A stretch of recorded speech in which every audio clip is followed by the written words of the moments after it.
बात तौर पे अगर देखी जाए तो कानूनी माहिरीन ये राय रखते हैं कि नए चेयरमैन की तैनाती तो एक तरफ, चेयरमैन की तौसी के हवाले से पहले तो आइन में कोई बात मौजूद है ही नहीं कि मौजूदा चेयरमैन को आप तौसी दे सकते हैं। अगर आपने तौसी देनी भी है, सदारती ऑर्डिनेंस लाना भी है, तब भी आपको अपोजिशन लीडर से मुशावरत करना पड़ेगी, लेकिन यहां पे तो वो भी नहीं। बिस्मिल्लाहिर्रहमानिर्रहीम, अस्सलातु वस्सलामु अलैका या सय्यदी या रसूलल्लाह, अस्सलातु वस्सलामु अलैका या सय्यदी या हबीबल्लाह। या सर, दो चीज़ें जहन में रखें।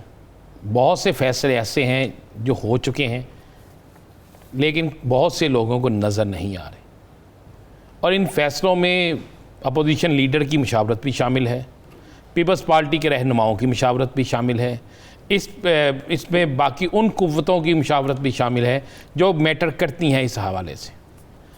अब सियासी बयानबाजी, सियासी नुक्ता, सियासी शोर, ये सब कुछ चलता रहेगा क्योंकि सब लोगों ने सियासी तौर पे अपने आप को ज़िंदा रखना है। आप वो हालिया तकर्रुर तबादलों की बात कर रहे हैं? मैं कह रहा हूँ सब लोगों ने अपने आप को ज़िंदा रखना है, सारा कुछ आप उसी में लेते जाए ना। ज़रा देखिए, हमने कल अपने प्रोग्राम में कहा था कि 48 घंटों में ये सब कुछ तय हो जाएगा, ठीक है। आप देख लें कितना टाइम लगा है।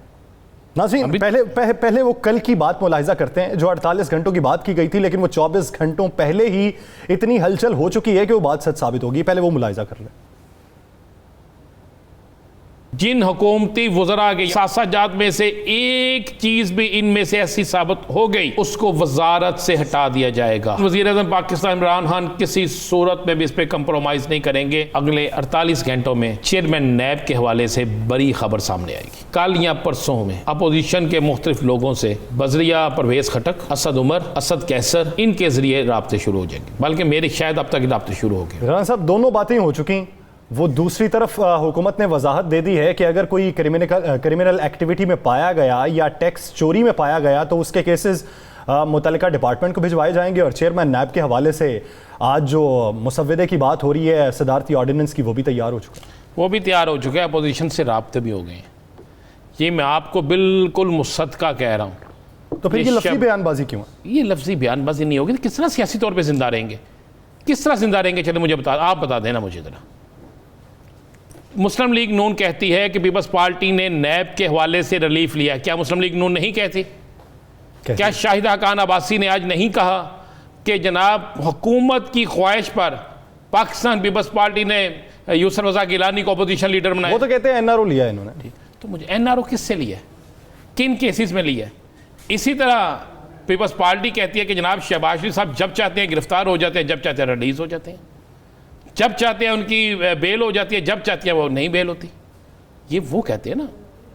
तो मैं फिर कह रहा हूँ, मैं इशारतन आपको इशारा दे देता हूँ, या सर हर जगह पे हर मामला तय हो चुका है। अब असल लड़ाई क्या है उसकी तरफ आते हैं। अपोजिशन लीडर के हवाले से आपको पता है, मैं आपको बड़ी खबर दे दूँ,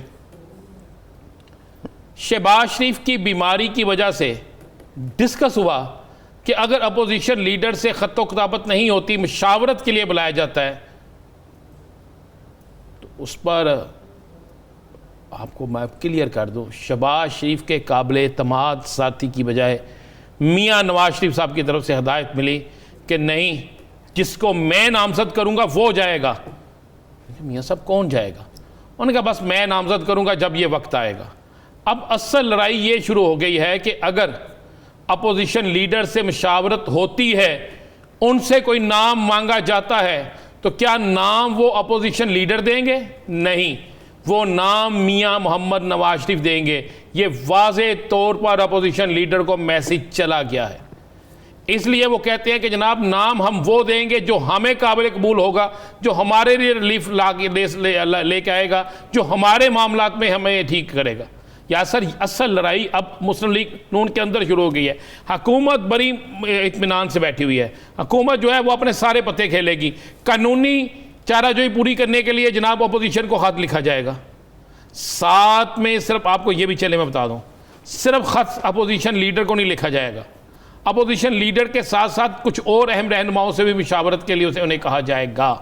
और एक खत में यह भी कहा जाएगा जनाब, उसमें लिखा जाएगा बाकायदा, ये होगा कि वो शख्स अपनी राय दे मुस्लिम लीग नून की तरफ से अपोजिशन लीडर जिसको चाहे मुंतखब करके उससे राय ले जिस पे नैब का कोई केस या रेफरेंस दायर ना हुआ हो। अब मुझे बताए नैब का रेफरेंस अगर जिस पे दायर नहीं हुआ उससे लेनी है, लेकिन वो कह रहे हैं कि जो काबिल एतमाद हो। अब शहबाज शरीफ साहब जो हैं वो बेचारे इतने बुरी तरह फंस गए हैं कि नवाज शरीफ साहब ने उनको पाबंद कर दिया है कि मियाँ साहब आपने कोई नाम आपने नहीं देना, जो नाम बरतानिया से रिकमेंड होके आएगा वहां से आएगा वही नाम आगे जाएगा। अब वहां से जो नाम आएगा वो शहबाज शरीफ को काबिल कबूल नहीं, लेकिन वो पीपल्स पार्टी को काबिल कबूल नहीं। सवाल एक ये है कि इस मुसव्वदे के अंदर ये कहीं नहीं लिखा, अभी तक जो उसके मंदरजात सामने आए ये कहीं नहीं लिखा कि मौजूदा चेयरमैन को तौसी कितने अरसे तक दी जा रही है। अब वो खतो किताबत की बात हो रही है, खतो किताबत होते होते तो साल भी गुजर सकता है। मेरा ख्याल है 6 माह लग जाएंगे, मेरा ख्याल है 6 माह लग जाएंगे, इसलिए कि वक्त की 6 माह बाद पता चलेगा इंतखाबात सर पे आ गए। मैं कह रहा हूँ ना, अब इशारतन आप समझ लें इन 6 माह में बहुत से लोग बहुत से तरीक़ों से फंस भी जाएंगे। देखें एक बात मैंने फिर बार बार कहता हूँ, चेयरमैन नैब ने पहली दफ़ा एक रवायत रीत तो कायम की ना, तगड़े लोगों को हाथ डाला, तगड़े लोगों को पकड़ा, तगड़े लोग इस वक्त पहली दफ़ा है कि चेयरमैन नैब के मामले पे इतना ज़्यादा अपोजिशन परेशान है। अपोजिशन से ज़्यादा उनके इर्द गिर्द जो लोग हैं ना, जिनको खदशा है कि हम अगले आने वाले दिन हमारे लिए बुरे ना हो, जिनको खदशा है कि मैंने एक दफ़ा हमने अपने प्रोग्राम में कहा था कि 2022 या 23 के इलेक्शन से पहले बड़े बड़े बुर्ज यासर बड़े बड़े बुर्ज उल्ट जाएंगे, नहल करार दे दिए जाएंगे। मैं ये आपको फिर मैं प्रोग्राम में कह रहा हूँ, इससे लोग खौफजदा हैं। इसलिए इन तमाम चीज़ों के लिए मौजूदा चेयरमैन नैब जो हैं, जिन्होंने केस को डील किया है, जो केस को समझते हैं, जो अभी तक किसी प्रेशर में नहीं आए, जिन्होंने अपोजिशन हुकूमत सबको रगड़ा लगाया है, तो इसलिए फिर मेरा ख्याल है 6 माह तो उन्हें मिल जाएंगे। अगर उन्हें 6 माह नहीं मिलते, चले मैं आपको ये भी बता दूं, अगर उन्हें टाइम नहीं मिलता, शोर मचता है, तो फिर एक जो नया चेयरमैन नैब है, नाम हमारे पास मौजूद है जो मुतवक्को है, वो इतना तगड़ा आदमी है कि अपोजिशन की उन पर इतनी चीखें निकलनी है कि आप सोच नहीं सकते। यानी वो ऐसी सूरत में नाम सामने आएगा जब अपोजिशन नाम आ गया, मैं कह रहा हूं नाम मौजूद है, नाम हमारे पास मौजूद है, अपोजिशन की चीखें निकल जानी है।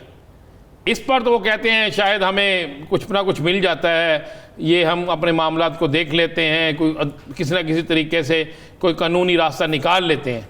लेकिन जो नया नाम है जिस पे अपोजिशन ने नहीं मानना, मैं चलें ये भी बता दूं, अपोजिशन किसी सूरत में उस नाम पे नहीं मानेगी। वो नाम बड़ा डाढ़ा है, कानून का मास्टर है वो, और उसके हवाले से, ईमानदारी के हवाले से उसके करीबी तरीन लोग भी कहते हैं कि जनाब ये मेरिट पे अपने सगे भाई को नहीं छोड़ता। रिटायर्ड जज है, मैं कह रहा हूँ जी, डेड ऑनेस्ट आदमी है, डेड ऑनेस्ट आदमी है, और उससे अपोजिशन हुकूमत दोनों चालू हैं। हुकूमती सतह पे वज़ीर आज़म चाहते हैं कि अगर किसी को लाया जाए तो फिर वो होंगे।